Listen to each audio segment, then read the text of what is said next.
It is so dangerous down at that border, and you don't see that on television because cameramen usually don't go there. I'm catching 60 people at a clip with the Border Patrol agents, and mixed in are people from the Middle East. We're joking about it, but it's very, very serious because as I asked Congressman King if I had a bus of drug cartel members, Hezbollah, or Chinese nationals, what don't you want to get through? The reason being is because the Chinese nationals, they could create a cyber 9/11. And I witnessed 9/11 firsthand. I mean, I was like this, and I ran from those buildings.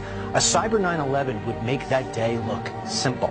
I mean, we're talking about shutting down our air traffic control or shutting down the electric grid on the East Coast. This country would not be able to get through that sort of thing.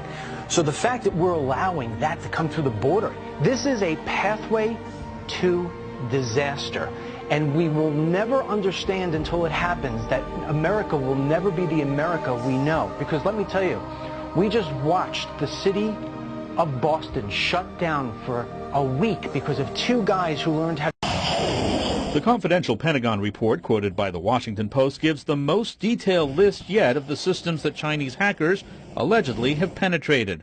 Missile defense systems, including the Patriot, THAAD, and Aegis systems, cutting-edge aircraft such as the Joint Strike Fighter now in development, the F-35, and Ospreys. The question now is how Washington will respond to what analysts say are Beijing's cyber intrusions. In his State of the Union address early this year, President Obama addressed the issue. We know foreign countries and companies swipe our corporate secrets. Now our enemies are also seeking the ability to sabotage our power grid, our financial institutions, our air traffic control systems. We cannot look back years from now and wonder why we did nothing in the face of real threats to our security and our economy. That threat has grown as China modernizes its military and looks for ways to develop its own weapon systems.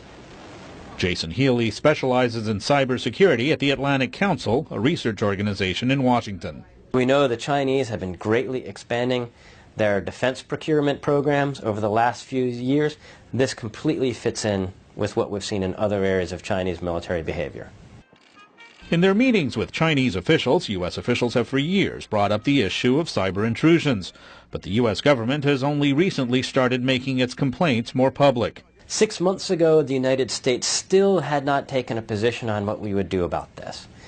Now the United States government has made the position from the president on down that we will confront the Chinese mostly in private, but also slightly in public about this. The Pentagon says it takes the threat of cyber espionage very seriously and has taken steps to strengthen its capabilities.